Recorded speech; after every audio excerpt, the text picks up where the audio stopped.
I really wish I could say that I'm clickbaiting right now. It's not this big of a deal, but this is genuinely going to become one of the most consequential things, I think, that's coming out of the Supreme Court in ages. The Supreme Court has essentially just allowed for Donald Trump to rig the elections for this upcoming midterm. Hey everyone, it's Editing No Heart here. Just wanted to kindly request that you like, comment, and subscribe. I'm trying very hard to reach 100 subscribers before the end of the year, and my analytics show that most people that watch my videos don't subscribe. So if you could hook a brother up, I'd really appreciate it. And they gave such a dumb reason as to why they think that it's okay for him to do this. So for a while, Trump's been going off on this thing about like, oh, vote by mail is this terrible thing. It's full of like corruption and like there's so many like fake votes. And despite the fact that I've already gone over this on this channel, it's total horseshit. He's never provided any substantial evidence to this. And the states have pretty thorough ways of being able to identify when there is like an extra vote or someone is committing voter fraud. Again, I've done a video on this. A lot of the voter fraud, when it rarely happens, ends up coming from Republicans. But he still won't stop with this nonsense that mail voting is this terrible thing, despite the fact that it's frankly just more democratic. Uh, the Republicans will never admit this facing in like a public manner, but it's in their best interest for there to be less votes. If you suppress votes, especially if you suppress like minority votes in like inner cities and stuff like that, it's a lot easier for them to win elections. It gives them equal footing. Not to mention that Trump himself votes by mail. He has his address out in Mar-a-Lago. He sends his ballot through the mail. He doesn't go to vote and like stall like I don't know. I do. I every election outside of maybe the COVID one. I don't think I've ever voted by mail outside of that one. But I acknowledge that this is like a privilege that I have. I'm a college student. I work for my university.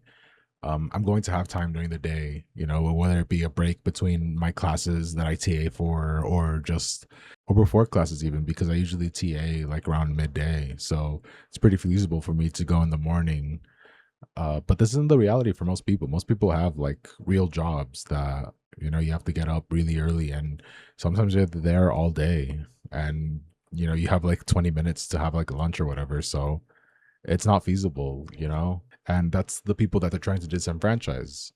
They're trying to disenfranchise, working people who can't ask for a day off. The CEO, the bosses, uh, it's not in their interest, obviously, to vote for Democratic stuff because they're benefiting pretty well from the extra tax breaks and all this that are sundowning for everyone else. But the courts, in their infinite wisdom, have decided that, you know what, there hasn't been any harm done yet. So you have to wait until like the harm happens, which is not how we've ever done anything ever. It's like if you're being stalked by someone that's like threatening to like really hurt you, it's like, yeah, he hasn't really done it. No, it's like you can get like a restraining order. Like you can see that there's imminent harm that's going to happen. They are setting up all these things from like USPS and DHS as well. Like they have all of these systems in order already. They have these lists of people that they think are citizens, which is a whole other issue in and of itself. They're essentially going with this idea that like, oh, he needs to cause like actual harm. You can't like sue off of this like hypothetical. And it's like that's not how this works. Like we don't have multiple elections in a year. We have like the one big midterm. Like they're obviously doing it to like mess with the midterm. And honestly, these lists are very concerning to me. um Fascists, they love lists. They love their order, as they call it, when in reality it's just extra surveillance to make sure that they're keeping an eye on every person. And it's not just one list, it's two lists. The DHS and USPS have separate lists of who they think should be getting these mail ballots. And I hope I don't have to spell it out to you, but like it's very obvious to see where this can be greatly interfered with. The Postmaster General is a Trump appointee. He's a Trump loyalist. He's very much in favor of having this list and doing whatever Trump wants. What specifically the post office is doing, I think, is extra cynical. because they're essentially trying to control the election from a federal standpoint, which is something that is like explicitly like baked into the Constitution. It's like states have control of the elections. The federal government cannot butt in when it comes to the way that states run elections. But the way that trying to rewrite the rules, it's like, oh, well, the USPS can deny like these mail-in ballots if they're not to like the specific specifications that we have. You know, they need to have like barcodes, they need to have like they need to be like cross-referenced with like the lists that we have. And if they're not like that, you know, we can just deny outright mailing this. And it's like obviously these states don't have like the turnaround time. So it's like, okay, well, it's the end of August. We have like what, September, October to reprint out, because in most cases like these ballots are already being printed out right now. I can't speak to how other states do it, but here in California we usually get the voter guide sometime in mid-September, I think, and then like the mail-in ballot a few weeks after that.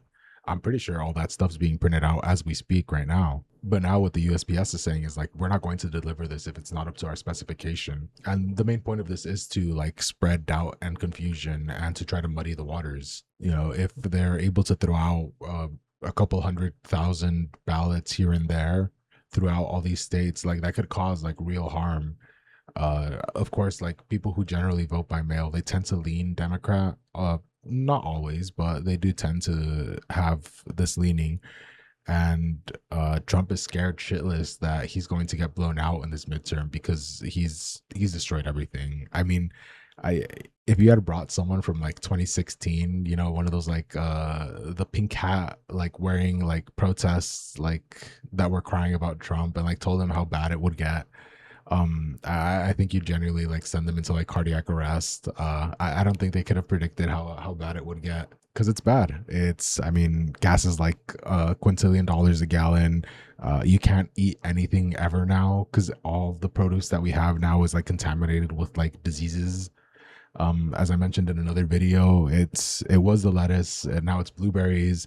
Now they're bringing like Argentinian like mystery meat, uh, because Trump just doesn't care about anything. Like he genuinely wants people to like die. As long as he's making a little bit more cash, that's all that matters to him at the end of the day. On a more serious note, I do think that the DHS is setting up what could become like way more dangerous down the line. I think their list is a lot more concerning, in my opinion, because I think it's the first step for the federal government to try to take over elections as a whole. Right now, the whole conversation is being revolved around this idea of mail-in ballots. You know, that's you know the big scam. You know, but I wasn't born yesterday. I'm not a fucking idiot. They're obviously going to try to push this to like regular elections as soon as they get their mail-in ballot wishes. I mean, Trump argues as much. Sometimes he'll say mail-in ballots when he's like trying to refer specifically, but sometimes he just says that there's like a bunch of illegals that are voting anyway, and that's where, you know, the list comes in. And then well, who's to say, you know, the DHS doesn't feel like including, you know, certain parts of California's, say like a swing state like Michigan, where it's like, oh, well, you know, maybe we don't count all of Wayne County. Maybe there's some issues going on here. And like all of a sudden, like this pretty heavy Democratic bloc that votes for like Democrats, like, you know, 80-20, now they're not going to be part of the list and their ballot won't be counted anymore. And I mean, I think all of this is kind of downstream of the executive unitary theory. I should probably make like its own video on this idea, because I think that's what like is underpinning the entire like Donald Trump election.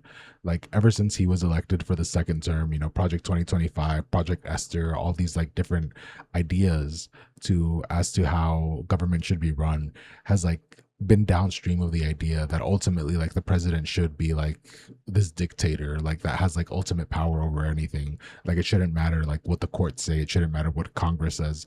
At the end of the day, like the president is the one that's in charge, and everything that he says should go. It very much is trying to discredit this idea of like balance of powers. And again, it should probably get its own video. But I do think that all of these ideas of, you know, trying to control the elections is just another step in that direction of wanting to ultimately control all of America through the presidency. And of course, what blows about this is that the Republicans are very gleefully going to do this. You know, they are very much pro-fascism, and the Democrats are complete idiots also, and they wouldn't know what to do with this sort of power anyway, which is what's very frustrating to me. I can't, in good conscience, advocate for a lot of these like more neoliberal Democrats who want to think that it's okay to work and get along with like Republican fascists who think that like, yeah, maybe not everyone should vote. Maybe not everyone should have like a meal at the end of the day. Maybe we should rip families apart. Maybe we should kill like Americans with our extrajudicial military that we just kind of made up, and like it's completely full rank and file with a bunch of like basement dwelling losers who weren't able to become cops or join the army and instead decided that it'd be cool to like join ICE. As for parting thoughts, vote obviously. Every day I become more disillusioned with the idea that like electoralism will get us out of this hellhole, but we don't have a lot of options. It is a small thing that we can do. Vote in person if you can. Again, like I said, I totally get it. Not everyone has the time to do this sort of stuff. um I'm very lucky. I live in California. I live in Los Angeles. uh we have incredibly generous like in-person voting. You can go to any polling station, they have your data, they can pull it up. um all they make you do is like void your mail-in ballot, and then you can just vote pretty much anywhere in the county. There's a bunch of places that open, I think, up to like 2 weeks before election day. I know that is not the case everywhere. So again, if it's possible, please vote in person. I don't know. I don't know what it's going to take for people to wake up and not want to take it anymore. I feel like things have gotten so bad in such a short time. I don't know if it's going to take like the complete economic collapse, which hopefully doesn't happen, but they're definitely trying to make it happen. It's not for a lack of trying that the economy hasn't collapsed. But yeah, that's all I have for this one. Thank you for watching. Please like and comment and subscribe and all that stuff. It really does a lot to help the channel grow. I'm trying to hit 100 subscribers before the end of the year, so if you could help me reach that goal, I'd very greatly appreciate it. Please take care of yourselves, like always.